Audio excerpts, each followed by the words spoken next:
Good morning అందరికీ శుభోదయం. News top morning headlines కి స్వాగతం. తెలంగాణ ప్రధాన వార్తా దినపత్రికల్లో వచ్చిన ముఖ్యాంశాలని ఒకసారి చూద్దాం. ముందుగా వెలుగు న్యూస్ పేపర్లో వచ్చిన ప్రధాన అంశాలని చూస్తే కనుక బ్యానర్ ఐటమ్గా ఇచ్చిన న్యూస్ చూస్తే ఉచితాలిస్తే జనం సోమరులైతారు, ఫ్రీగా రేషన్ డబ్బులు వస్తే పనెందుకు చేస్తారు, సుప్రీంకోర్టు కీలక వ్యాఖ్యలు, ప్రజలను మనమే పరాన్న జీవులను చేస్తున్నామా అని ప్రశ్న. సో ఏదైతే ఏ పార్టీని చూసుకున్నా కూడా మనము ఎలక్షన్స్లో ఎన్నికలు ముంగిట ఉచిత పథకాలు అయితే కనుక కంపల్సరీ అదేంటో మ్యాండేటరీ అన్నట్టు పోటాపోటీగా ప్రతి పార్టీలు కూడా అంటే దేశంలో దాదాపు అన్ని రాష్ట్రాలు కూడా ఉచితంగా ప్రజలకి అయితే కనుక ఉచిత పథకాలు ఇస్తున్నారు. దీనివల్ల ప్రజలు సోమరిపోతులు అవుతారు, మనమే వాళ్ళని పరాన్న జీవులు చేస్తున్నాము అని చెప్పేసి సుప్రీంకోర్టు అయితే కనుక చెప్పింది. అయితే దీనిపైన అంటే ఏ రాష్ట్రంలో ఎలక్షన్స్ జరిగినా ఎవరు ఉచిత పథకాలు ఇస్తున్నా కూడా ఇప్పటికే చాలామంది అంటే ఆ రాజకీయ విశ్లేషకులు అవ్వండి, మామూలుగా కొంతమంది రాజకీయ పార్టీలోని నేతలు అవ్వండి, సో ఇలా ఉచిత సంక్షేమ అలాగే మానవతావాదులు అవ్వండి, ఇలా ఉచిత పథకాలు ఇచ్చుకుంటూ వెళ్తే కనుక ప్రజలు పని చేయడం మీద మొగ్గు చూపించరు, పని చేయడం తగ్గిస్తారు. సో అన్ని ఉచితంగా వస్తున్నాయి కదా, ఇంకా మనం ఎందుకు పని చేయాలి అన్న ఒకలాంటి బద్ధకం వాళ్ళల్లో ఆవహిస్తుంది అని చెప్పేసి చాలా సందర్భాల్లో చాలామంది అంటే రాజకీయ విశ్లేషకులు అవ్వచ్చు, అలాగే మామూలు సామాన్య ప్రజల్లో కూడా చాలామంది అవ్వచ్చు, ముఖ్యంగా యువత ఎవరైతే ఉన్నారో యువత ఉద్యోగస్తులు కూడా ఇదే మాట చాలాసార్లు అంటే మామూలుగా డిస్కషన్స్లో కానీ లేదా పార్టీలు ఏదైతే కనుక మేనిఫెస్టో రిలీజ్ చేసినప్పుడు అందులో సంక్షేమ పథకాలను చూసి ఎందుకు ఇలా ఉచితంగా ఇస్తున్నారు, దీని బదులు వాళ్ళే స్వయంగా పని చేసుకునేలాగా అలాంటివి ఎందుకు ఆలోచించట్లేదు పార్టీలు, ఉచిత పథకాలతో ప్రజలని అంటే ప్రజలకి ఇస్తున్నారు బాగానే ఉంది, కానీ దానివల్ల వచ్చే నష్టాలని ఎందుకు బేరీజ్ వేయలేకపోతున్నారు, ప్రభుత్వమే అంటే పార్టీలే ప్రజలని సోమరిపోతుల్ని చేస్తున్నాయి అన్న వాదన అయితే ఎప్పటి నుంచో ఉంది. తాజాగా సుప్రీంకోర్టు అయితే కనుక దీనిపైన మాట్లాడడం జరిగింది. ఉచితాలు ఇస్తే జనం సోమరిపోతులు అవుతారు, మనమే వాళ్ళని పరాన్న జీవుల్ని చేస్తున్నాము అని చెప్పేసి, అసలు ఫ్రీగా రేషను డబ్బులు వస్తే వాళ్ళు ఇంకా పని ఎందుకు చేస్తారు, వాళ్ళల్లో ఒకలాంటి బద్ధకము వచ్చేస్తుంది కదా అని సుప్రీంకోర్టు అయితే కనుక కీలక వ్యాఖ్యలు చేసింది. సో ఇదేంటంటే కనుక ఎందుకు ఈ వ్యాఖ్యలు చేసింది, సందర్భం ఎందుకు వచ్చిందో ఒకసారి చూద్దాం. ఎన్నికల ముంగిట రాజకీయ పార్టీలు ప్రకటిస్తున్న ఉచిత పథకాలపై సుప్రీంకోర్టు కీలక వ్యాఖ్యలు చేసింది. ఇలాంటి పథకాలతో ప్రజలు పని చేసేందుకు ఇష్టపడరని వ్యాఖ్యానించింది. ఫ్రీగా రేషన్ డబ్బులు వస్తున్నప్పుడు వాళ్ళు ఇక ఎందుకు పని చేస్తారని ప్రశ్నించింది. పట్టణ ప్రాంతాల్లోని నిరాశ్రయులకు ఆశ్రయం కల్పించాలని దాఖలైన పిటిషన్పై జస్టిస్ అగస్టిన్ మార్జ్ మాసిక్తో కూడిన బెంచ్ బుధవారం విచారణ చేపట్టింది. ఈ సందర్భంగా ఉచిత పథకాలను ప్రస్తావించిన బెంచ్ వాటి వల్ల జరిగే అనర్థాలపై ఆందోళన వ్యక్తం చేసింది.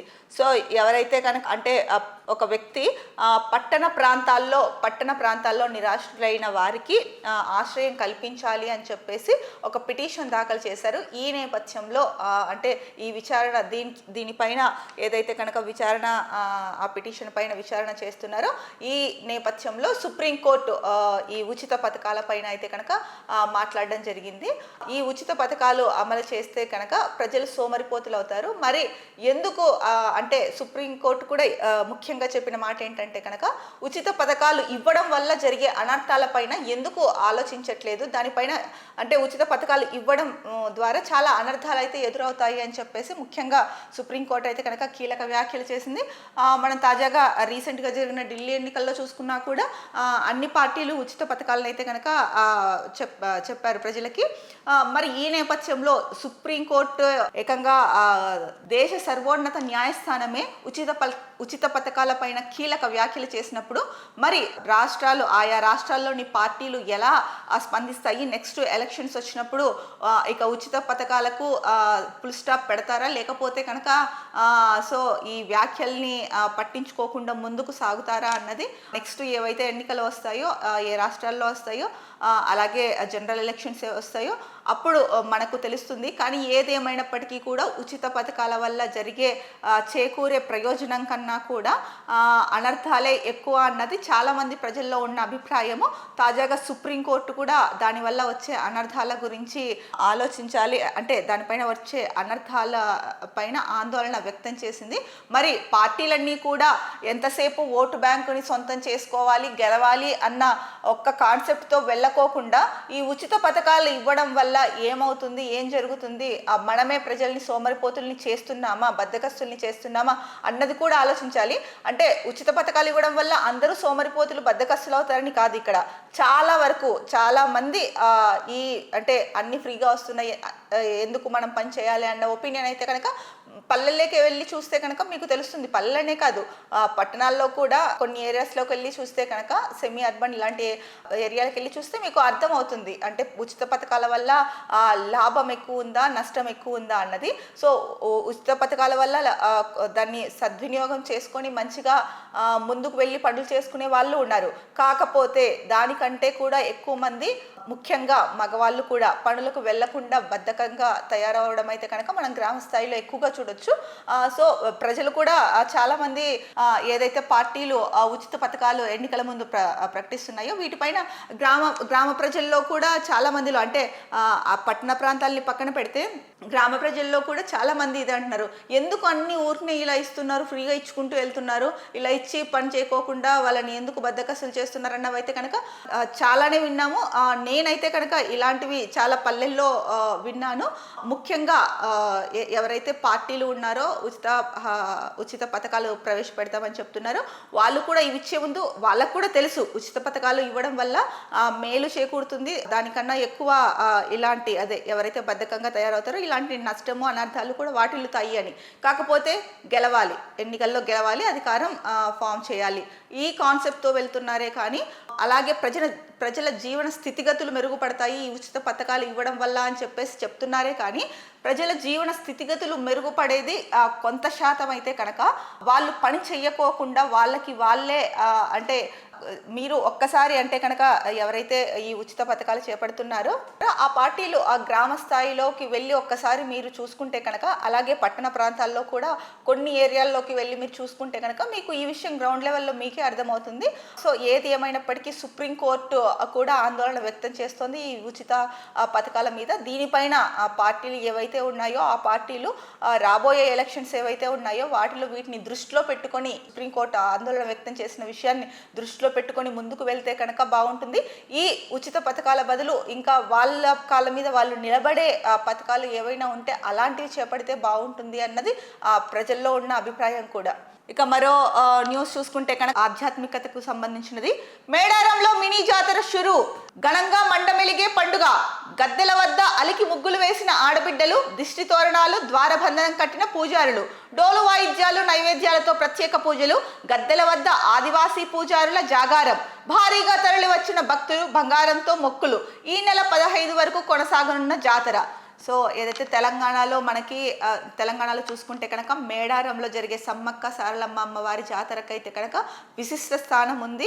చాలామంది భక్తులు అంటే రాష్ట్రానికి సంబంధించిన వాళ్ళే కాదు, చుట్టుపక్కల రాష్ట్రాల వాళ్ళు కూడా చాలామంది వచ్చి అమ్మవార్లకి బంగారంతో వాళ్ళ మొక్కులు తీర్చుకుంటారు. ఇక్కడ బంగారము అంటే కనుక బెల్లం ఏదైతే ఉందో ఆ బెల్లాన్ని బంగారంగా పిలుస్తారు.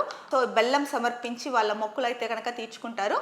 సో ఈ 4 రోజులు జరుగుతున్న ఈ మేడారం సమ్మక్క సారలమ్మ వారి జాతర అయితే కనుక 15వ తేదీతో అయితే కనుక ముగుస్తుంది అని చెప్పేసి మనకి ఇక్కడ ఒక వార్త ఇచ్చారు. అలాగే ఘనంగా అక్కడైతే కనుక ఏర్పాట్లు చేశారు మేడారంలో. సో ఎందుకంటే కనుక ప్రజలు అధిక సంఖ్యలో, భక్తులు అధిక సంఖ్యలో వస్తారు. ఒక్క తెలంగాణ రాష్ట్రం నుంచే కాదు ఇతర రాష్ట్రాల నుంచి కూడా భక్తులు అధికంగా వచ్చి వాళ్ళ మొక్కులు చెల్లించుకుంటారు. కాబట్టి దాని తగ్గట్టే ఏర్పాట్లు కూడా చేశారు. అక్కడ ఏదైతే అమ్మవార్ల సమ్మక్క సారలమ్మ వారి గద్దె ఉందో అక్కడ కూడా చక్కగా అలంకరించడము, అన్ని ఏర్పాట్లు కూడా పూర్తి చేశారని చెప్పేసి ఇచ్చారండి. ఇక మరో ముఖ్యమైన వార్త చూసుకుంటే పొలిటికల్ న్యూస్. రిజర్వేషన్లకు చట్టబద్ధత తర్వాతే స్థానిక ఎన్నికలు, బీసీలకు 42% రిజర్వేషన్లపై మార్చి మొదటి వారంలో అసెంబ్లీలో బిల్లు, కులగణనలో పాల్గొనని వారికి ఈ నెల 16 నుంచి 28 వరకు మరోసారి సర్వే, సీఎం రేవంత్ రెడ్డి అధ్యక్షతన జరిగిన సమీక్షలో నిర్ణయం. ఓబీసీల దశాబ్దాల కలను నిజం చేస్తాం, డిప్యూటీ సీఎం భట్టి. రిజర్వేషన్ల బిల్లును పార్లమెంట్లో ఆమోదించేలా కేంద్రంపై ఒత్తిడి తెస్తాం, ప్రధానితో పాటు అన్ని పార్టీల నేతలను కలుస్తామని వెల్లడి. ఇక్కడ చూసుకుంటే కనుక డిప్యూటీ సీఎం కొన్ని వ్యాఖ్యలు చేశారు, అది ఒకసారి చూద్దాం. 3 పద్ధతుల్లో సర్వే, కేసీఆర్, కేటీఆర్, పల్లా రాజేశ్వర్ రెడ్డి లాంటి వాళ్ళు ఉద్దేశపూర్వకంగానే సమాచారం ఇవ్వలేదు, మరికొందరు అందుబాటులో లేకుండా పోయారు. వారందరి కోసం మరోసారి అవకాశం ఇస్తున్నాం. వీరి నుంచి 3 రకాలుగా వివరాలు సేకరిస్తాం. త్వరలో టోల్ ఫ్రీ నెంబర్ ప్రకటిస్తాం. దానికి ఫోన్ చేస్తే అధికారులు వారి ఇంటికి వెళ్లి వివరాలు నమోదు చేసుకుంటారు. మండల కార్యాలయాల్లో ప్రజాపాలన అధికారులు ఈ 10 రోజులు అందుబాటులో ఉంటారు. అక్కడికి వెళ్లి వివరాలు నమోదు చేయించుకోవచ్చు. ఈ రెండు కాకుండా ఆన్లైన్ ద్వారా కూడా కుటుంబ వివరాలు నమోదు చేయించుకునేందుకు ఛాన్స్ ఇస్తాం అని చెప్పేసి డిప్యూటీ సీఎం బట్టి విక్రమార్క అయితే కనుక చెప్పారు. సో ఈ నెల 16 నుంచి 28 వరకు ఎవరైతే సమగ్ర కుటుంబ సర్వేలో పాల్గొనలేదో వాళ్ళకి ఇంకొక ఛాన్స్ ఇస్తాము. ఈ నెల 16వ తేదీ నుంచి 28వ తేదీ వరకు అంటే మరోసారి సర్వే నిర్వహిస్తాము. ఇది 3 పద్ధతుల్లో ఉంటుంది అని చెప్పేసి చెప్పారు. ఈ 3 పద్ధతుల గురించి కూడా మనం ఇందాక చెప్పుకున్నాము. ఒకటి ఏంటంటే కనుక ఒక టోల్ ఫ్రీ నెంబర్ ఏర్పాటు చేస్తారు. దానికి ఫోన్ చేస్తే కనుక అధికారులు వాళ్ళ ఇంటికి వెళ్ళి వాళ్ళ డీటెయిల్స్ తీసుకోవడం జరుగుతుంది. అలాగే ఇంకొకటి ఏదంటే కనుక అంటే మండల కార్యాలయాల్లో కూడా ప్రజాపాలన అధికారులను నియమిస్తారు. అక్కడికి వెళ్ళి కూడా సో వాళ్ళు అందుబాటులో ఉంటారు. అక్కడికి వెళ్ళి కూడా వివరాలు ఇస్తారు. సో ఈ రెండు కూడా చేసుకోలేము అనుకుంటే కనుక ఆన్లైన్లో కూడా చేసుకోవచ్చు అని చెప్పేసి ఈ 3 ఆప్షన్స్ అయితే కనుక ఇచ్చారు. సో ఎవరైతే కనుక మిస్ అయ్యారో అంటే ఆ టైంకి వేరే ఊర్లకు వెళ్ళడం అయి ఉండొచ్చు, లేకపోతే సమయానికి ఇంట్లో ఉండకపోవచ్చు, ఇలా మిస్ అయిన వాళ్ళు ఎవరైతే ఉన్నారో వాళ్ళైతే కనుక సో ఈ అవకాశాన్ని సద్వినియోగం చేసుకొని వాళ్ళ వివరాలు కూడా ఇస్తే కనుక ఇంకా పూర్తిగా ఇంకా అంటే వాళ్ళు కూడా సమాచారం ఇస్తే కనుక ఈ కులగణన సర్వేకి అంటే బీసీల రిజర్వేషన్ ఏదైతే 42% ఇస్తామని చెప్పారో దానికి కట్టుబడి ఉంది ప్రభుత్వము. సో దానికి ఉపయోగపడుతుంది. అలాగే పేదలు ఎవరైతే ఉన్నారో ఇంకా ఎవరికైతే కనుక అంటే వాళ్ళ జీవన స్థితిగతులు ఎలా ఉన్నాయో తెలుసుకునేందుకు ఛాన్స్ ఉంటుంది. అంటే మిస్ అయిన వాళ్ళలో కూడా వెనుకబడిన వాళ్ళు ఉండొచ్చు, ఇంకా రకరకాల వాళ్ళు ఉండొచ్చు. సో ఇలాంటి ఈ డేటా ఇస్తే కనుక ఎవరైతే మిస్ అయిన వాళ్ళు ఈ సర్వేలో పాల్గొంటే సో వాళ్ళ జీవన స్థితిగతులు ఎలా ఉన్నాయి ఏంటి అన్నది కూడా తెలిస్తే అవకాశం ఉంది ప్రభుత్వానికి. అలాగే ఎవరైనా బీసీలు మిస్ అయినా కూడా వాళ్ళు కూడా యాడ్ అవుతారు. సో అందుకని చెప్పేసి ఆ ప్రభుత్వం అయితే కనుక ఎవరైతే మిస్ అయ్యారో అంటే కులగణన సర్వే అప్పుడు వాళ్ళకి మరో ఛాన్స్ ఇస్తున్నామని చెప్పారు. సో డేట్స్ కూడా క్లియర్గా చెప్పారు. 16వ తేదీ నుంచి 28 వరకు 3 ఆప్షన్స్ కూడా ఇచ్చారు కాబట్టి చాలా సులువుగానే ఉంటుంది. మరి దీనికి సో ఎవరైతే ఈ సర్వేలో వివరాలు ఇవ్వలేదో మరి వాళ్ళు ఎంతవరకు దీన్ని ఉపయోగించుకుంటారో అన్నదైతే కనుక 28వ తేదీ తర్వాత మనకు తెలుస్తుంది. ఎందుకంటే అంతవరకు గడువు ఉంది కాబట్టి. ఇక మరో మాట చెప్పారు డిప్యూటీ సీఎం అయితే కనుక కేసీఆర్, కేటీఆర్ అలాగే పల్లా రాజేశ్వర్ రెడ్డి ఎవరైతే ఉన్నారో వీళ్ళు ఉద్దేశపూర్వకంగానే వివరాలు ఇవ్వలేదని కూడా చెప్పారు. అయితే మొన్న ఒకసారి కేటీఆర్ మాట్లాడుతూ అంటే సర్వే తప్పుల తడకగా ఉంది, ఈసారి సర్వే నిర్వహించండి, మళ్ళీ రీసర్వే చేయండి, నేను కేసీఆర్ వివరాలు ఇస్తాము అని కూడా చెప్పారు. కేటీఆర్ అన్నట్లు మీరు రీసర్వే చేయమంటున్నారు. మళ్ళీ రీసర్వే చేయాలంటే అంత సమయము, అంతమంది ఎన్యూమరేటర్లు, అంతమంది డేటా ఎంట్రీ చేసిన వాళ్ళు, అంత ప్రజాధనం ఏదైతే 130 కోట్ల దాకా ఖర్చు అయిందన్నారో అదంతా మళ్ళీ అంటే బూడిదలో పోసిన పన్నీర్ అవుతుంది కదా. మరి ఏదైతే మీరు వాదిస్తున్నారో అది తప్పుల తడకగా ఉంది అని చెప్పేసి, కానీ ప్రభుత్వం ఏమో ఇది సైంటిఫిక్ మెథడ్లో చేసినది, ఆషామాషిగా చేసినది కాదు అని చెప్పేసి కూడా ప్రభుత్వం చెప్తోంది. మరి అలాంటప్పుడు అంత పకడ్బందీగా చేసిన సర్వేని మళ్ళీ ఎందుకు రీసర్వే చేయాల్సిన అవసరం ఉంది? ఎవరైతే మిస్ అయ్యారో వాళ్ళకి ఇప్పుడు ప్రభుత్వం ఏదైతే ఛాన్స్ ఇచ్చిందో దీంట్లో నమోదు చేసుకున్నా కూడా ఎవరు మిస్ అయిన వాళ్ళ డీటెయిల్స్ అయితే వస్తాయి కదా. మీరు కూడా అంటే కేటీఆర్ మీరు అన్న మాట ప్రకారము సో వివరాలు ఇస్తాము అని చెప్పారు. రీసర్వే అనే చేయాల్సిన అవసరం లేదు, ఇంకొక అవకాశం ఇచ్చారు కాబట్టి మీరు ఎవరైతే ఇవ్వలేదో మీరు మీ నాన్నగారు కేసీఆర్ గారు వెళ్ళి అంటే 3 ఆప్షన్స్ ఇచ్చారు. ఈ ఆప్షన్స్లో మీకు ఏది ఈజీగా ఉంటుందో అందులో మీరు కూడా మీ వివరాలు ఇస్తే కనుక బాగుంటుంది. ఎందుకంటే కనుక ప్రజాస్వామ్య దేశం మనది. అలాంటప్పుడు ఒక రాష్ట్రంలో ఒకటి చేపట్టారు అన్నప్పుడు దీనికి ప్రతిపక్షాలు కూడా సహకరించాలి కదా. ఈ కులగణన సర్వే ఏదైతే ఉందో ఇది అంటే అధికార పార్టీ చేస్తోంది, వాళ్ళకే క్రెడిట్ వెళ్తోంది. సో అట్లా కాదు కదా, దీనికి ప్రతిపక్షాలు సహకరించాలి. ఏదైతే కనుక ప్రభుత్వము దీన్ని చేపట్టడానికి 2 మెయిన్ రీజన్స్ ఉన్నాయో, ఒకటి ప్రజల జీవన స్థితిగతులు ఎలా ఉన్నాయి అంటే ఎంతమంది పేదలు ఉన్నారు, సో వాళ్ళందరికీ కూడా సంపూర్ణమైన ఫలాలు అందించాలి, అందరితో పాటే సో వాళ్ళకు కూడా అందాలి అన్నది ఒకటి. ఇంకొకటి బీసీలు ఎంతమంది ఉన్నారు అని చెప్పేసి ఈ 2 రీజన్స్ తో చేసిన ఈ సర్వేలో ముఖ్యంగా ప్రతిపక్ష పార్టీ నేతలుగా మీరు ఆ డీటెయిల్స్ ఇవ్వకపోవడం అనేది చాలా మంది ప్రజల్లో అయితే కనుక చర్చనీయాంశంగానే మారింది. ఎందుకు డీటెయిల్స్ ఇవ్వలేదు, వాంటెడ్లీ ఇవ్వలేదా ఏంటి అని. సో మీరు ఎందుకు ఇలాంటి విమర్శలకు గురవుతారు? ఇప్పుడు మీరు మరో ఛాన్స్ ఇచ్చారు కాబట్టి ఇప్పటికైనా మీ వివరాలు ఇచ్చేసి అంటే ప్రతిపక్ష నేతలుగా మీ హుందాతనాన్ని కాపాడుకుంటే కనుక బాగుంటుందని చెప్పేసి ప్రజలైతే అభిప్రాయపడుతున్నారు.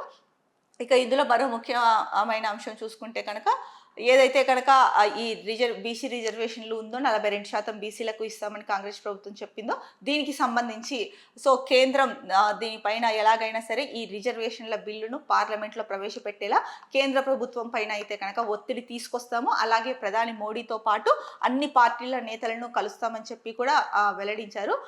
ఏది ఏమైనప్పటికీ బీసీలకు 42% రిజర్వేషన్లు ఇస్తామని చెప్పిన కాంగ్రెస్ ప్రభుత్వం దానికి కట్టుబడి ఉంది అని చెప్పేసి ఈ వార్తా కథనం ద్వారా మనకైతే తెలుస్తోంది. అలాగే కేంద్రంలో పార్లమెంట్లో అంటే కేంద్ర ప్రభుత్వాన్ని కలిసి పార్లమెంట్లో బిల్లు ప్రవేశపెట్టేలాగా కూడా ఒత్తిడి తీసుకొచ్చి ఎలాగైనా సరే ఆమోదం తెలిపేలాగా చూస్తాము అని చెప్పైతే కనుక చెప్పారు. సో ఇది ఇక్కడ మనకి ముఖ్యంగా ఈ కులగణన సర్వే రిపోర్ట్ ఏదైతే ఉందో అలాగే బీసీ రిజర్వేషన్లు ఏదైతే ఉందో దానికి సంబంధించిన వార్త. ఇక మరో ముఖ్యమైన వార్త చూసుకుంటే స్థానిక ఎన్నికలు ఏప్రిల్ లేదా మేలో, బీసీ రిజర్వేషన్లపై సర్కార్ నిర్ణయంతో ఆలస్యం, మరికొంతకాలం స్పెషల్ ఆఫీసర్ల పాలనే, తమిళనాడు తరహా వ్యూహాన్ని అమలు చేసే యోచనలో ప్రభుత్వం. సో ఏదైతే స్థానిక ఎన్నికలు ఉన్నాయో దాన్ని అయితే కనుక అంటే ప్రభుత్వం ఏదైతే బీసీ రిజర్వేషన్ల పైన ఆ ప్రభుత్వం నిర్ణయం తీసుకుంటుందో అది ఆలస్యం అవుతున్న నేపథ్యంలో స్థానిక సంస్థల ఎన్నికలు కూడా ఆలస్యం అవుతున్నాయి. ఏప్రిల్ లేదా మేలో ఉండొచ్చు అని చెప్పేసి చెప్తున్నారు. సో అప్పటి వరకు అయితే కనుక స్పెషల్ ఆఫీసర్స్ ఎవరైతే పాలిస్తున్నారో వాళ్ళ పాలనలోనే వారి పాలనే కొనసాగుతుంది అన్నది ఇక్కడ మరో ముఖ్యమైన అంశము. సో మొత్తానికైతే కనుక చట్టబద్ధత కలిగి బీసీ రిజర్వేషన్లకు చట్టబద్ధత కలిగిన తర్వాతే స్థానిక సంస్థల ఎన్నికలు అయితే కనుక ఉంటాయని స్పష్టంగా తెలుస్తుంది ఈ వార్తా కథనం ద్వారా. ఇక మరో ముఖ్యమైన న్యూస్ జాతీయ అంతర్జాతీయ న్యూస్ ఇది. ఏఐ స్టార్టప్లతో కలిసి పనిచేద్దాం, ప్రధాని మోడీ ఫ్రాన్స్ ప్రెసిడెంట్ మాక్రాన్ అంగీకారం, డిఫెన్స్, అణు ఇంధనం, ట్రేడ్, సైన్స్ తదితర రంగాల్లోనూ సహకారానికి ఓకే, ఇరు దేశాల మధ్య కీలక ఒప్పందాలు, మాషేలో ఇండియన్ కాన్సులేట్ ప్రారంభం, భారత అమర జవాన్లకు మోదీ నివాళులు, ముగిసిన ఫ్రాన్స్ పర్యటన, అమెరికాకు మోడీ. సో ఏదైతే కనుక ఫ్రాన్స్కి వెళ్ళారో మోడీ ప్యారిస్ లో జరుగుతున్న ఏఐ సదస్సుకి, సో ఆ సదస్సులో పాల్గొన్న అనంతరం ఇరు దేశాలు అంటే ఫ్రాన్స్ అధ్యక్షుడు మెక్రాన్తో కలిసి మోడీ గారు ద్వైపాక్షిక సంబంధాల పైన మాట్లాడడం అయితే జరిగింది. ద్వైపాక్షిక సంబంధాలు అంటే రెండు దేశాల మధ్య మరింత బలోపేతంగా ద్వైపాక్షిక సంబంధాలు అయితే కనుక నెలకొల్లేలా మోడీ గారు అయితే కనుక మెక్రాన్తో మాట్లాడడం జరిగింది. అలాగే ఏఐ స్టార్టప్లతో కలిసి పనిచేద్దాము అని చెప్పేసి ఇక్కడ ముఖ్యంగా మెయిన్ హెడ్డింగ్ ఇచ్చారు. దీనికి అంటే మోడీ అవ్వచ్చు, మన ప్రధానమంత్రి మోడీ అవ్వచ్చు, అటు ఫ్రాన్స్ అధ్యక్షుడు మెక్రాన్ అవ్వచ్చు, ఇద్దరు పరస్పర అంగీకారం అయితే కనుక తెలిపారు.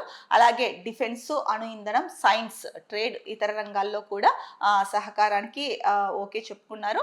ఇక ముఖ్యంగా ఏంటంటే కనుక ఇరు దేశాల మధ్య అయితే కనుక కొన్ని కీలక ఒప్పందాలు జరిగాయి అని చెప్పేసి ఇక్కడ మనకి వార్త ఇచ్చారు. ఇక మాషేలో ఇండియన్ కాన్సులేట్ అయితే కనుక ప్రారంభించబోతున్నారు. ఇక అక్కడ అంటే మన భారత అమర జవాన్లు ఎవరైతే ఉన్నారో వాళ్ళకైతే కనుక మోడీ నివాళులు అర్పించడం జరిగింది. ఇక ఫ్రాన్స్ పర్యటన నిన్నటితో ముగిసింది. అమెరికాకు అయితే కనుక మోడీ పయనం అయ్యారు. మరి అమెరికాలో ట్రంప్ ని కలుస్తారు. అంటే ట్రంప్ తో అందరూ అంటే ఒక భారతీయులే కాదు ప్రపంచ దేశాలు కూడా చాలా దేశాలు ఆసక్తిగా ఎదురు చూస్తున్నది ఏంటంటే మోడీ ట్రంప్ మీటింగ్ మీద అయితే కనుక ప్రపంచ దేశాలు కూడా ఆసక్తిగా ఎదురు చూస్తున్నాయి. ఎందుకంటే ట్రంప్ తీసుకుంటున్న నిర్ణయాల వల్ల చాలా దేశాలకైతే కనుక ఆ నిర్ణయాలు ఇబ్బందికరంగా మారుతున్నాయి. అలాగే ఆ దేశంలో ఉంటున్న అంటే ఉద్యోగాలు చేస్తున్న వారు అవ్వచ్చు, విద్యార్థులు అవ్వచ్చు, వాళ్ళందరికీ కూడా ట్రంప్ నిర్ణయాలు ఒక రకంగా భయాందోళన కలిగిస్తున్నాయి. కొంతమంది వెలిబుచ్చుతున్న విషయం అయితే కనుక ఏంటంటే ముఖ్యంగా విద్యార్థులు, అక్కడ ఉన్న విద్యార్థులు చదువుకుంటున్నది చాలా మంది విద్యార్థులు వాళ్ళ పేరెంట్స్ తో షేర్ చేస్తున్న విషయం అయితే కనుక సో ఎట్లా ఉంది అంటే అక్కడ పరిస్థితి ట్రంప్ వచ్చిన తర్వాత ఆయన తీసుకుంటున్న నిర్ణయాలు అవ్వచ్చు, అలాగే పార్ట్ టైం జాబ్స్ కు సంబంధించి సో క్యాంపస్ లోనే పార్ట్ టైం జాబ్స్ చేయాలనేసి చెప్పడము, దానివల్ల అంటే విద్యార్థులు చదువుకోవడానికి అక్కడికి వెళ్ళినప్పుడు జనరల్ గా పార్ట్ టైం జాబ్స్ చేసుకుని వాళ్ళ ఖర్చులకు వాళ్ళు చూసుకునే వాళ్ళు. సో ట్రంప్ వచ్చిన తర్వాత క్యాంపస్ లోనే చూసుకోవాలి పార్ట్ టైం జాబ్స్ అని చెప్పడంతో సో క్యాంపస్ లో అంత ఉండదు, అంత ఎక్స్పోజర్ ఉండదు. అంటే పార్ట్ టైం జాబ్స్ చేసుకోవడానికి అన్ని జాబ్స్ క్యాంపస్ లో ఉండవు, అంత ఉండదు కూడా. సో దీనివల్ల విద్యార్థులు అక్కడ ఉండి కూడా పేరెంట్స్ మీదనే ఆధారపడము, సో ఇక్కడ వాళ్ళకి ఖర్చులు ఎక్కువ అవ్వడము, ఇదంతా కూడా కూడా మనం ఇంతకుముందు వార్తా కథనాల్లో చూసుకున్నాము. సో ఈ నేపథ్యంలో అంటే ట్రంప్ తీసుకుంటున్న ఈ నిర్ణయాల వల్ల ముఖ్యంగా కొన్ని ప్రపంచ దేశాల్లో అయితే కనుక చాలా భయాందోళనలు నెలకొన్నాయి. అలాగే అక్కడ అమెరికాలో ఉంటూ ఉద్యోగాలు చేస్తున్న వాళ్ళు, చదువుకుంటున్న విద్యార్థులు కూడా ఆందోళన వ్యక్తం చేస్తున్నారు. ముఖ్యంగా మన భారతీయులు అలాగే తెలంగాణ, ఏపీ నుంచి వెళ్ళిన వాళ్ళైతే కనుక విద్యార్థులు కొంతమంది చెప్తున్నది ఏంటంటే కనుక వాళ్ళ పేరెంట్స్తో చెప్పుకుంటున్నారనేసి కొంతమంది అయితే కనుక మాట్లాడుకుంటున్నారు ఈ విషయాన్ని. సో ఇక్కడ పరిస్థితి ఎలా ఉందంటే కనుక ఏ రోజుకు ఆ రోజు ఈ రోజు గడిస్తే చాలు అన్నట్టు ఉంది అని చెప్పేసి వాళ్ళ తల్లిదండ్రులతో చెప్పి విద్యార్థులు బాధపడుతున్నారు అని చెప్పేసి మనకైతే కనుక చాలా మంది ప్రజలు చెప్తున్నారు. అంటే ఎవరైతే విద్యార్థులు మనకు తెలిసిన అంటే జనరల్గా చూసుకుంటే మన పక్కింటోళ్ళు, పొరుగింటోళ్ళు ఇలాంటి వాళ్ళ పిల్లలు వెళ్ళడం, లేదా మన బంధువుల పిల్లలు వెళ్ళి అమెరికాలో చదువుకోవడం ఎవరో ఒకరు తెలిసే ఉంటారు. సో వాళ్ళు చెప్తున్న మాట ఏంటంటే కనుక ట్రంప్ వచ్చిన తర్వాత అక్కడైతే కనుక పిల్లలు చాలా ఇబ్బంది పడుతున్నారు. ముఖ్యంగా పార్ట్ టైం జాబ్ విషయం అవ్వచ్చు, లేకపోతే ఎప్పుడు ఎలాంటి ఆంక్షలు పెడతాడో తెలియదు. సో అప్పుడు స్టడీస్ కన్నా కూడా ఈ భయం ఎక్కువైపోతుంది అని చెప్పేసి చెప్తున్నారనేసి వాపోతున్నారు.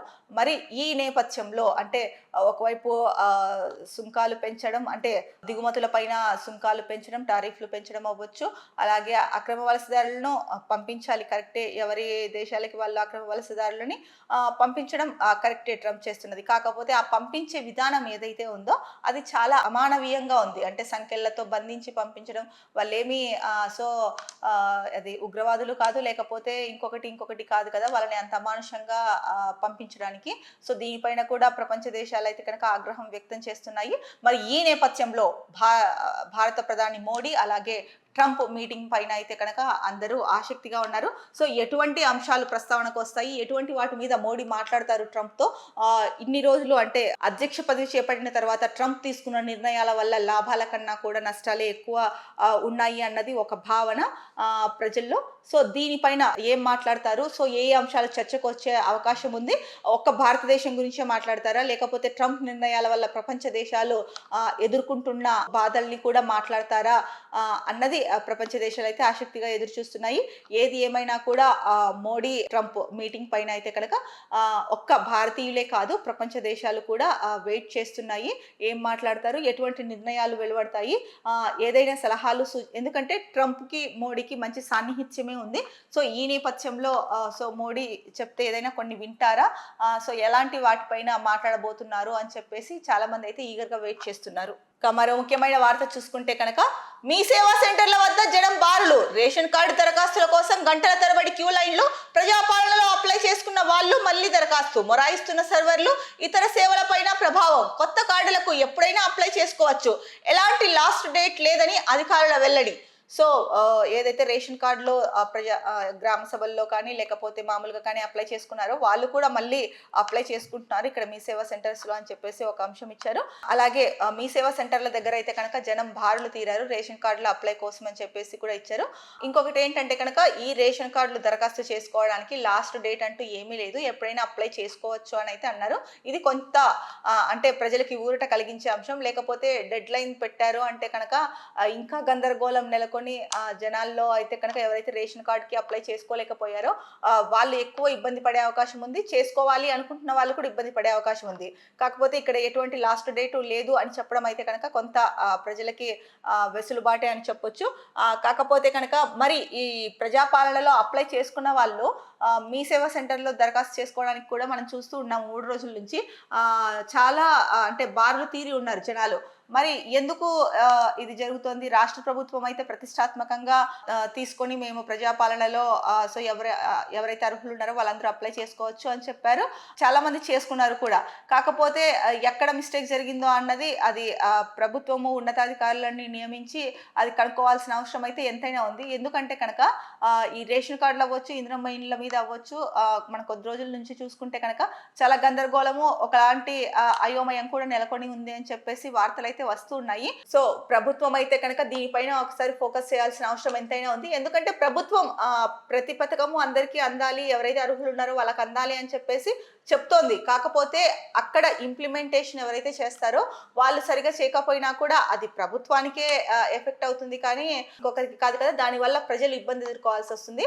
ఒకసారి సీఎం రేవంత్ రెడ్డి ఈ మాట అన్నారు. అది అంటే ప్రభుత్వం ఎంత మంచి నిర్ణయాలు తీసుకొని ప్రజల్లోకి వెళ్ళాలి, ఆ సమయానికి పూర్తి చేయాలనుకున్నా కూడా అక్కడున్న అధికారులు సరిగా ఆ వర్క్ చేయకపోతే కనుక అది డిలే అయ్యే అవకాశం ఉంది. ఆ ఎఫెక్ట్ ఏదైతే ఉందో అది ప్రభుత్వం మీద కూడా పడుతుంది అనేసి గతంలో ఒకసారి అన్నారు. సో ఈ నేపథ్యంలో ఈ రేషన్ కార్డుల విషయం ఏదైతే ఉందో ముఖ్యంగా ఇది అవ్వచ్చు, ఇందిరమ్మ ఇండ్లు అవ్వచ్చు, ఇలాంటి వాటి మీద కూడా రేవంత్ రెడ్డి ఫోకస్ చేసి లేకపోతే డిప్యూటీ సీఎం అయినా సరే ఫోకస్ చేసి ఎక్కడ ఏం జరుగుతోంది అన్నది తెలుసుకొని ప్రజలకు అంటే వాళ్ళ సమయం వృధా కాకోకుండా ఇక్కడ చూస్తే కనుక మొన్న కూడా చూసాం ఆధార్ సర్వర్లు మొరాయిస్తున్నాయి అని చెప్పేసి, మళ్ళీ ఇప్పుడు కూడా అదే చెప్తున్నారు ఏంటంటే మొరాయిస్తున్న సర్వర్లు అని చెప్పేసి.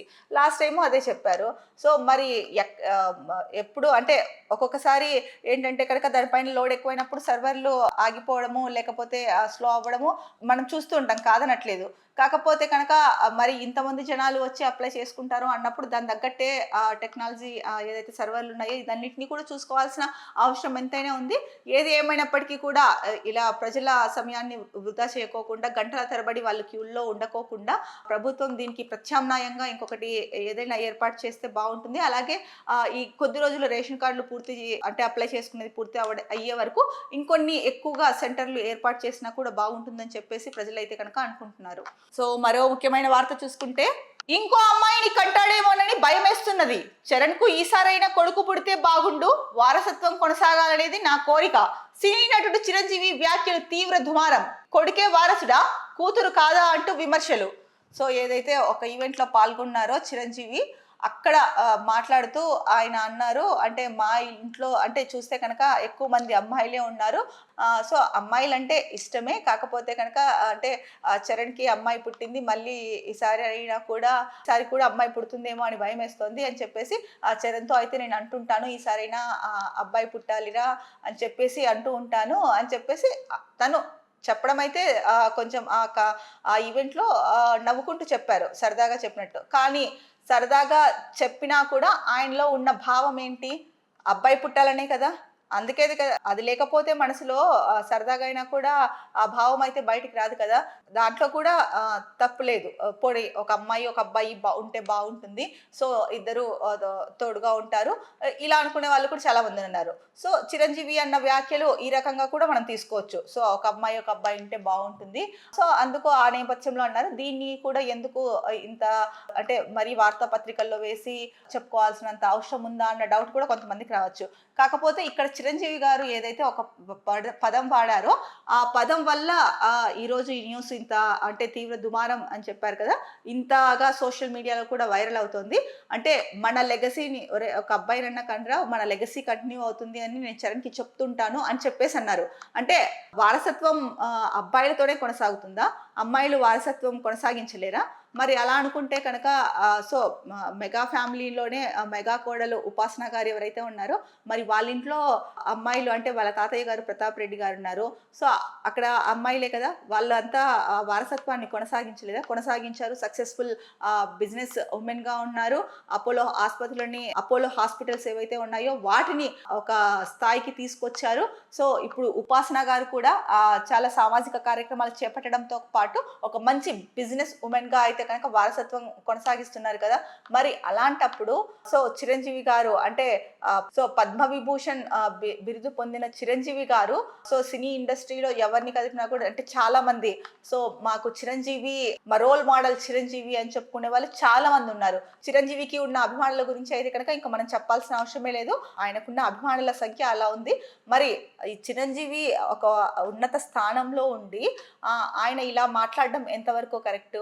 అంటే చరణ్కి ఈసారైనా కొడుకు పుడితే బాగుంటుంది, వారసత్వం కొనసాగుతుంది, అంటే నా వారసత్వం కొనసాగాలనేది నా కోరిక అని చెప్పేసి చిరంజీవి ఏదైతే అన్నారో ఇది ఎంతవరకు కరెక్ట్? మరి అంటే కూతురు వారసత్వం కొనసాగించలేదా, కొడుకే వారసుడు అవుతాడా, కూతురు వారసుడు కాడా అన్నది ఇప్పుడు ముఖ్యంగా ప్రజల్లో అలాగే అభిమానుల్లో కూడా నిన్నటి నుంచి చర్చ జరుగుతున్న విషయము. ఏదేమైనప్పటికీ ఆ చిరంజీవికి రాష్ట్ర వ్యాప్తంగా అంటే తెలంగాణలో కాదు, ఏపీలో కాదు, రెండు రాష్ట్రాల్లోనూ చాలా మంది అభిమానులు ఉన్నారు. ఆ అభిమానుల సంఖ్యను మనం చెప్పలేం కూడా. మరి ఇలాంటి వ్యక్తి అంటే అభిమానులు ఉన్న వ్యక్తి ఇలాంటి వ్యాఖ్యలు చేస్తే వాళ్ళ అభిమానులకి ఎలాంటి సంకేతాలు వెళ్తాయి అన్నది కూడా చిరంజీవి ఒకసారి ఆలోచించుకొని ఉండాల్సింది.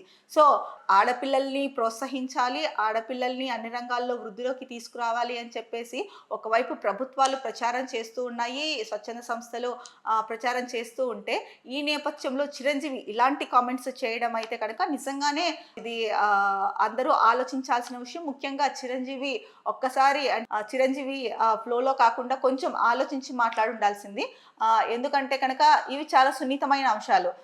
దీన్ని దృష్టిలో పెట్టుకొని చిరంజీవి మాట్లాడుండాల్సింది. ఎందుకంటే కనుక చిరంజీవికి ఉన్న ఫ్యాన్ ఫాలోయింగ్ ని దృష్టిలో పెట్టుకొని అయినా కూడా ఆయన ఈ వ్యాఖ్యలు చేసి ఉండాల్సింది. అరే నేను ఇలా చెప్తున్నాను కదా, నా ఫ్యాన్స్ ఎలా దీన్ని స్వీకరిస్తారు, వాళ్ళు కూడా ఇదే బాటలో వెళ్తే పరిస్థితి ఏంటి అన్నది కూడా ఒకసారి ఆలోచించి ఉండాల్సింది. సో ఆయన ఆ ఈవెంట్లో అయితే కనుక నవ్వుతూనే చెప్పారు, సరదాగా కాదనట్లేదు. బట్ సరదాగా చెప్పినప్పటికీ ఆయన మనసులో ఉన్న భావన అయితే కనుక అక్కడ వ్యక్తీకరించారు. వ్యక్తీకరించడంతో పాటు ఈసారైనా కొడుకు కను అని చెప్పి చరణ్కి చెప్తున్నాను, ఎందుకంటే మన లెగసీ కంటిన్యూ అవ్వాలి అన్నదే నా కోరిక అన్నది కూడా ఆయన చెప్పడం జరిగింది. సో ఈ నేపథ్యంలోనే అంటే ఈ వ్యాఖ్య ఏదైతే లెగసీ వారసత్వం కొనసాగాలి అని చెప్పారో దీనిపైననే ఇప్పుడు తీవ్ర దుమారం అయితే రేగింది. అంటే కొడుకే వారసు అవుతాడా, కూతురు అవ్వదా, వారసురాలు అవ్వదా కూతురు? ఎంతమందిని చూడట్లేదు మనము కూతుళ్ళని, వారసత్వం కొనసాగిస్తున్న వాళ్ళని, అలాగే ఆ ఇంటికి మంచి పేరు తీసుకొస్తున్న వాళ్ళని, బిజినెస్ అవ్వచ్చు, ఉద్యోగాల్లో అవ్వచ్చు, ఎంతమంది అమ్మాయిలు వాళ్ళ కుటుంబ వారసత్వాన్ని ముందుకు తీసుకెళ్ళి దాన్ని నిలబెట్టారు. దీన్ని ఒక్కసారి చిరంజీవి ఆలోచించుకొని మాట్లాడి ఉండాల్సింది. సో ఏది ఏమైనా కూడా చిరంజీవి వ్యాఖ్యలు అయితే కనుక రెండు తెలుగు రాష్ట్రాల్లో ప్రజల్లో చర్చనీయాంశమయ్యాయి. మరి ఇది ఎంతవరకు వెళ్తుందో చూడాలి. అలాగే దీనిపైన చిరంజీవి ఏమైనా స్పందిస్తారా అన్నది కూడా చూడాలి.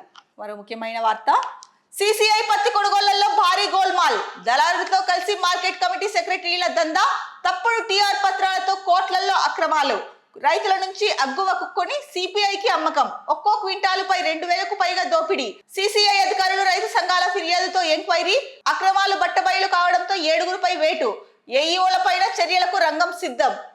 సో ఇక్కడ ఫోటో కూడా ఇచ్చారు, ఆదిలాబాద్ మార్కెట్ యార్డుకు భారీగా తరలి వచ్చిన పత్తి అని. సో మనం నిన్న వార్తలో చూసుకున్నాము, సిసిఐ పత్తి కొనుగోలుకి సంబంధించి అయితే కనుక అక్కడ కూడా సర్వర్లు మొరాయించడంతో, ఆధార్ సర్వర్ మొరాయించడంతో పత్తి రైతులు ఎవరైతే కనుక పత్తిని అమ్మడానికి తీసుకొచ్చారో సిసిఐ దగ్గరికి, అక్కడ వాళ్ళు 5 రోజుల నుంచి అయితే కనుక పత్తి ఎక్కువ రావడంతో ప్రాసెస్ కొంత స్లో అవుతోంది అని చెప్పారు. దానికి తోడు 2 రోజుల నుంచి ఆధార్ సర్వర్ మొరాయిస్తోంది, దీనివల్ల కూడా లేట్ అవుతోంది పత్తి కొనుగోలు చేయడానికి అని చెప్పేసి సిసిఐ చెప్పింది. సో దీంతో కొంతమంది రైతులు ఏంటంటే కనుక అంత సమయము ప్లస్ వాళ్ళు తీసుకొచ్చిన వాహనాల్లో ఏదైతే తీసుకొచ్చుంటారో ఆ పత్తిని, ఆ వాహనానికి ఒక్కొక్క రోజుకి 2,500 రూపాయలు అయితే కనుక రెంట్ పే చేయాల్సి వస్తుంది. మరి వాళ్లకు పత్తి రైతులు పత్తి అమ్మిన తర్వాత వాళ్ళకు వచ్చే అంతో ఇంతో ఖర్చులు పోను, అంతో ఇంతో మిగిలే దాంట్లో ఇలాంటి వాటికి అధిక మొత్తంలో చెల్లిస్తే ఇంకా వారికి ఏం మిగులుతుంది? అందుకని చెప్పేసి కొంతమంది రైతులు ప్రైవేట్ గానే తక్కువ ధరకైనా సరే అమ్ముకొని వెళ్ళిపోయారని చెప్పేసి నిన్న వార్తలు చూసాం. ఇప్పుడు చూస్తే కనుక ఈ రోజు వార్తలో చూస్తే కనుక మరి సిసిఐ పత్తి కొనుగోళ్లలో భారీ గోల్మాల్ జరుగుతోంది అని చెప్పేసి ప్రధానంగా వార్త ఇచ్చారు. దళారులతో కలిసి మార్కెట్ కమిటీ సెక్రటరీలు ఎవరైతే ఉన్నారో వాళ్ళు ఈ దందా నడిపించేసి తప్పుడు టీఆర్ పత్రాలతో అయితే కనుక కోట్లలో అక్రమాలు చేశారు. ముఖ్యంగా రైతుల దగ్గర నుంచి అగ్గువకు కొనుక్కొని, అంటే ఈ మార్కెట్ కమిటీ సెక్రటరీలు ఎవరైతే ఉంటారో వాళ్ళను ప్లస్ దళారులతో కలిసి వాళ్ళు చేసిన ఈ పని వల్ల రైతుల నుంచి తక్కువకి కొనుక్కొని మళ్ళీ ఆ పత్తిని సిసిఐకి అధిక రేటులో, అంటే సిసిఐ రేటు ఏదైతే ఉంటుందో ఆ రేట్కి సిసిఐకి అమ్మారు. సో దీనిపైన క్వింటాల్కు 2,000కు పైగా దోపిడీ జరిగింది. మరి దీనివల్ల రైతులు ఎంత నష్టపోయారు? ఎందుకు అంటే మార్కెట్ కమిటీ సెక్రటరీలు ఎవరైతే ఉంటారో వాళ్ళు ఇలాంటి దిగజారుడు పనులకు దిగడం ఎంతవరకు కరెక్టు, ఎంతవరకు సమంజసము? ఒకవైపు అసలు ఒక్కసారి వాళ్ళ కష్టాన్ని గుర్తు చేసుకోండి. ఆరుగాలం శ్రమించి పండించిన పంటని అమ్ముకోవడానికి తీసుకొస్తే మీరు దళారీలతో చెయ్యి కలిపేసి ఇలా దోపిడీ చేయడం ఎంతవరకు కరెక్టు? కొంచెమైనా మానవత్వం ఉందా? కొంచెమైనా మానవత్వం ఉండాలి కదా. ఇప్పుడు కొంచెమైనా సిగ్గుండాలి కదండి. ఎలా రైతుల నుంచి మీరు అలా దళారులతో చెప్పాల్సింది పోయి వాళ్ళతో చేతులు కలిపి మళ్ళీ ఆ పత్తి కొనడం కాకోకుండా సీసీఐకే అమ్మేసి ఒక్క క్వింటాల్ మీద 2,000 రూపాయలు దోపిడీ జరిగింది అంటే అది చిన్న మాటనా? కాదు కదా. సో ఏది ఏమైనప్పటికీ కూడా ఇదైతే కనుక ఈ భాగవతం బట్టబయలైపోయింది. ఈ అక్రమాలు బట్టబయలు కావడంతో అంటే సీసీఐ అధికారులు రైతు సంఘాలు ఎవరైతే ఉన్నారో వాళ్ళు ఫిర్యాదు చేయడంతో ఎంక్వైరీ అయితే చేశారు. అక్రమాలు అయితే బట్టబయలయ్యాయి. 7 మంది మీద అయితే కనుక వేటు వేశారు. 7 మంది పైన అయితే కనుక వేటు వేశారు. అలాగే ఏఈఓ పైన కూడా చర్యలకు రంగం సిద్ధం చేశారు. సో ఏది ఏమైనప్పటికీ కూడా ఈ విషయంలో త్వరితగతిన అంటే ఇలాంటి దోపిడీలు అక్రమాలు ముందుకు సాగకుండా ఏదైతే సిసిఐ అలాగే రైతు సంఘాల ఫిర్యాదుతో అయితే కనుక ఎంక్వైరీ చేయడము, ఎవరైతే సంబంధిత అధికారులు ఇలా చేశారో వాళ్ళపైన వేటు వేయడము, అలాగే ఏఈఓ పైన కూడా చర్యలకు రంగం సిద్ధమవడం అయితే కనుక నిజంగా చెప్పాలంటే ఒక రకంగా ఇది ఊరట కలిగించే అంశమే రైతులకి. ఎందుకంటే దీన్ని గమనించుకోకుండా సరే కదా అనేసి ఎంతకో కొంతకి అమ్మేసి వెళ్ళిపోయి నింటే రైతులు నష్టపోవడమే కాకుండా వీళ్ళ మోసాలు ఇంకా పెరిగిపోయేటివి, వీళ్ళ మోసాలకి అడ్డుకట్టపడుండేది కాదు. సో ఇది సీసీఐ పత్తి కొనుగోళ్లకు సంబంధించిన గోల్మాల్ అండి. ఇక వెలుగులో వచ్చిన ప్రధాన అంశాలను చూసుకున్నాము. మరో న్యూస్ పేపర్ చూస్తే కనుక దిశ వార్తాపత్రికలో వచ్చిన ప్రధాన బ్యానర్ ఐటమ్స్ని చూస్తే కనుక 3 ఎకరాల్లోపు రైతులకు భరోసా డబ్బులు 1,230 కోట్లు ఖాతాల్లో జమ చేసిన రాష్ట్ర ప్రభుత్వం. రాష్ట్రంలో 3 ఎకరాల్లోపు రైతులకు ఖాతాల్లో రైతు భరోసా డబ్బులు ప్రభుత్వం బుధవారం జమ చేసింది. 1,230 కోట్ల రూపాయలను జమ చేసినట్లుగా వ్యవసాయ శాఖ ప్రకటించింది. ఇప్పటి వరకు 44,82,265 మంది రైతులకు రైతు భరోసా సాయం అందింది. సో ఏదైతే కనుక రైతు భరోసా ఇస్తామని ప్రభుత్వం చెప్పిందో దానికి కట్టుబడే రైతు భరోసా అయితే కనుక విడతల వారీగా ఇస్తోంది. మార్చి 31 లోపు అయితే కనుక పూర్తిగా ఈ రైతు భరోసా ఏదైతే ఉందో దీన్ని కంప్లీట్ చేస్తామని కూడా చెప్పడం జరిగింది. ఈ నేపథ్యంలోనే సో 3 ఎకరాల లోపు రైతులకు అయితే కనుక రైతు భరోసా డబ్బులు అయితే కనుక జమ చేశారంట. 1,230 కోట్ల రూపాయలు అయితే కనుక రైతుల ఖాతాల్లో జమ చేసింది రాష్ట్ర ప్రభుత్వం అని చెప్పారు. అలా దీని ద్వారా అంటే మొత్తం ఇప్పటి వరకు అయితే కనుక 44,82,265 మంది రైతులకు అయితే కనుక రైతు భరోసా అందిందని చెప్పారు. సో మరొక న్యూస్ చూసుకుంటే కనుక 2 రోజుల నుంచి చూస్తున్నాము. బర్డ్ ఫ్లూ ఎఫెక్ట్ ఎక్కువ అవ్వడం వల్ల సో చికెన్ ధరలు అయితే కనుక భారీగా తగ్గాయి. దానికి సంబంధించిన వార్త ఒకటి ఇచ్చారు. చికెన్ ధరలు డమాల్, పలు ప్రాంతాల్లో 100 రూపాయలకు కేజీ. బర్డ్ ఫ్లూ భయంతో పడిపోయిన రేట్లు, రాష్ట్రంలో కేసులు నమోదు కాలేదు. పశుసంవర్ధక శాఖ డైరెక్టర్ గోపి. సో ఏదైతే ఆంధ్రాలో ముఖ్యంగా 2 గోదావరి జిల్లాలు ఉన్నాయో ఆ గోదావరి జిల్లాల్లోనే బర్డ్ ఫ్లూ ఎక్కువగా నమోదవ్వడంతో అక్కడ కలెక్టర్ అప్రమత్తమయ్యి వెంటనే సమావేశం ఏర్పాటు చేసి తగిన జాగ్రత్తలు తీసుకోవడం అయితే జరిగింది. అయితే ఈ నేపథ్యంలో తెలంగాణ ప్రభుత్వం కూడా అలర్ట్ అయ్యి ఏ రాష్ట్రాల నుంచి అయితే కనుక ఈ కోళ్ళు కానీ బాతులు కానీ వస్తాయో ఆ లారీలని అంటే బర్డ్ ఫ్లూ ఎఫెక్ట్ ఏ రాష్ట్రాల్లో ఉందో ఆ రాష్ట్రాల నుంచి వచ్చే వెహికల్స్ని అయితే కనుక అక్కడి నుంచి వెనక్కి పంపిస్తున్నారు. సో ఈ నేపథ్యంలోనే అంటే బర్డ్ ఫ్లూ ఎఫెక్ట్ భయంతో అయితే కనుక చికెన్ తినే వారి సంఖ్య అయితే తగ్గిపోయింది. చికెన్ ధర కూడా తగ్గిపోయింది. కొన్ని ప్రాంతాల్లో అయితే కేజీ 100 రూపాయలకే ఉందని చెప్పేసి ఇచ్చారు. అయితే తెలంగాణ రాష్ట్రంలో అయితే కనుక బర్డ్ ఫ్లూకి సంబంధించిన కేసులు అయితే నమోదు కాలేదు అని చెప్పేసి పశుసంవర్ధక శాఖ అయితే కనుక తెలియజేసింది. ఇక మరో ముఖ్యమైన వార్త, 93 లక్షల ఇండ్లకు డిజిటల్ కనెక్టివిటీ, టీ ఫైబర్ ద్వారా ఇంటింటికి ఇంటర్నెట్. మంత్రి శ్రీధర్ బాబు ప్రపంచ బ్యాంకు ప్రతినిధి బృందంతో సమావేశం. సో ఏదైతే టీ ఫైబర్ ద్వారా ఇంటింటికి ఇంటర్నెట్ ఇస్తామని అయితే చెప్పారో దీని ద్వారా 93 లక్షల ఇండ్లకు డిజిటల్ కనెక్టివిటీ అయితే కనుక అందుతుందని చెప్పేసి మంత్రి ఐటీ మినిస్టర్ ఎవరైతే ఉన్నారో శ్రీధర్ బాబు తెలియజేశారు. అలాగే ప్రపంచ బ్యాంకు ప్రతినిధుల సమావేశంలో అయితే కనుక ఆయన పాల్గొన్నారు.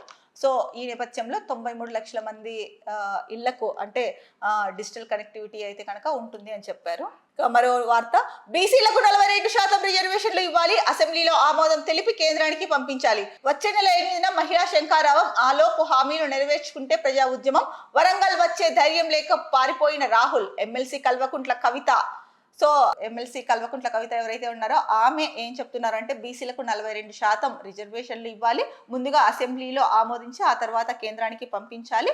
వచ్చే నెల 8వ తారీఖున అయితే కనుక మహిళా శంఖారావం పూరిస్తాము అని చెప్పేసి అంటున్నారు. ఆ లోపు హామీలు నెరవేర్చకపోతే కనుక ప్రజా ఉద్యమం చేపడతామని కూడా అంటున్నారు. ఇక్కడ మరో వ్యాఖ్య చేశారు. అంటే వరంగల్ వచ్చే ధైర్యం లేక రాహుల్ వెనక్కి వెళ్ళిపోయారు అని చెప్పేసి ఒక కమెంట్ అయితే చేశారు. మరి చూడాలి మార్చి 8లోగా అంటే ప్రభుత్వం ఏదైతే కనుక చెప్పిందో ఆ హామీలను నెరవేర్చకపోతే కనుక 8వ తారీఖు నుంచి అయితే కనుక అంటే వచ్చే నెల 8వ తారీఖు తర్వాత అయితే కనుక ప్రజా ఉద్యమం చేపడతామని చెప్తున్నారు. దిశలో వచ్చిన న్యూస్ చూసుకున్నాము. మరో ముఖ్యమైన వార్తాపత్రిక ఈనాడులో చూస్తే గనక మాఘ పూర్ణిమ వేళ త్రివేణి సంగమం కిటకిట, భారీ సంఖ్యలో భక్తుల పుణ్య స్నానాలు. సో ఇక్కడ ఫోటో కూడా ఇచ్చారండి. అధిక సంఖ్యలో భక్తులు ఉన్నారు.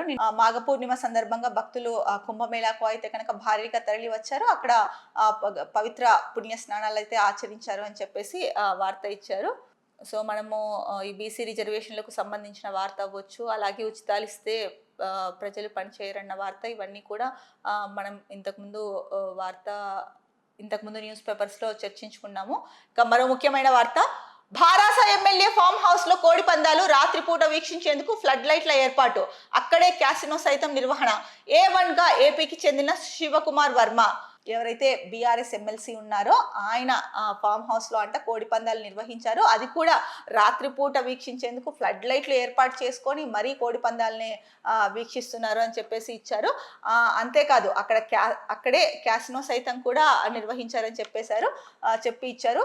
ఇందులో ప్రధానంగా A1 గా ఉన్న ఏపీకి చెందిన శివకుమార్ వర్మ కూడా వచ్చినట్లయితే కనుక తెలుస్తోంది.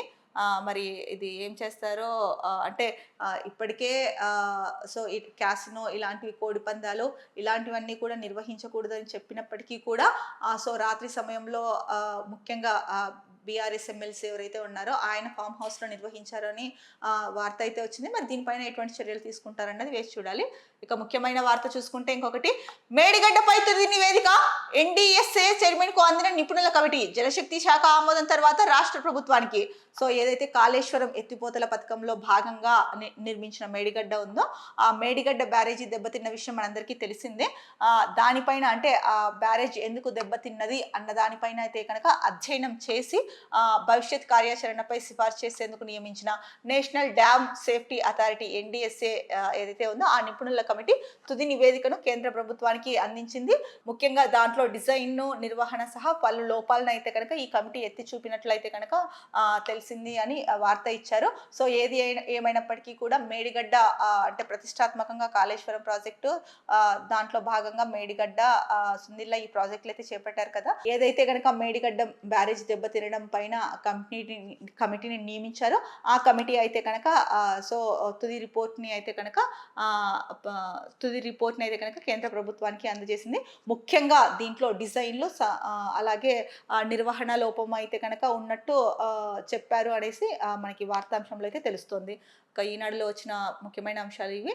నమస్తే తెలంగాణలో చూసుకుంటే కనుక ప్రధాన వార్తాంశం, రజతోత్సవ సంరంభం, బీఆర్ఎస్ సన్నద్ధం, ఏప్రిల్ 27తో గులాబీ పార్టీకి 24 ఏళ్లు పూర్తి, 25వ ఏటా ప్రవేశించనున్న తెలంగాణ ప్రజల పార్టీ, భారత చరిత్రలోనే వినూత్న రాజకీయ శక్తిగా బీఆర్ఎస్ ముద్ర, తెలంగాణే జెండా, ఈ ప్రాంత ప్రయోజనాలే ఎజెండాగా ముందుకు, ముండ్ల బాటలో నడిచి స్వప్నించిన రాష్ట్రాన్ని సాకారం చేసిన కేసీఆర్, 14 ఏళ్ల సుదీర్ఘ ఉద్యమం ప్రస్థానం, 10 ఏళ్లు పరిపాలనా పథం, పార్టీ ఆవిర్భావ రజతోత్సవ ప్రారంభ వేడుకలకు బీఆర్ఎస్ సమాయత్తం.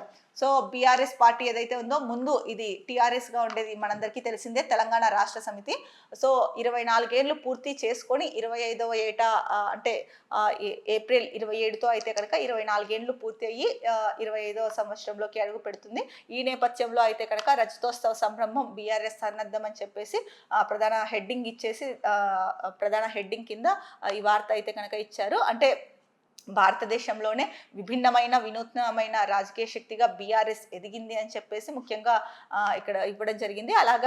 అలాగే తెలంగాణే జెండా, ఈ ప్రాంత ప్రయోజనాలే ఎజెండాగా ముందుకు సాగింది. అలాగే తెలంగాణ పోరాటంలో అయితే కనుక 14 ఏళ్ళు సుదీర్ఘ ఉద్యమ ప్రస్థానం చేపట్టారు. అలాగే 10 ఏళ్ళు అధికారంలో ఉండి అంటే 10 ఏళ్ళు అయితే కనుక రాష్ట్రాన్ని పాలించారు అని చెప్పేసి కూడా ఇచ్చారు. సో ఏదేమైనప్పటికీ కూడా బీఆర్ఎస్ అయితే కనుక ఏప్రిల్ 27కి 24 ఏళ్ళు పూర్తి చేసుకొని 25వ వసంతంలోకి అయితే అడుగు పెడుతుంది అన్నది ప్రధాన అంశంగా ఇచ్చారు నమస్తే తెలంగాణలో. ఇవి తెలంగాణ వార్తా దినపత్రికల్లో వచ్చిన ముఖ్యాంశాలు. రేపటి న్యూస్ టాప్ మార్నింగ్ హెడ్లైన్స్ లో మళ్ళీ కలుద్దాం. అంతవరకు సెలవు, నమస్కారం. Be happy, stay strong, stay healthy.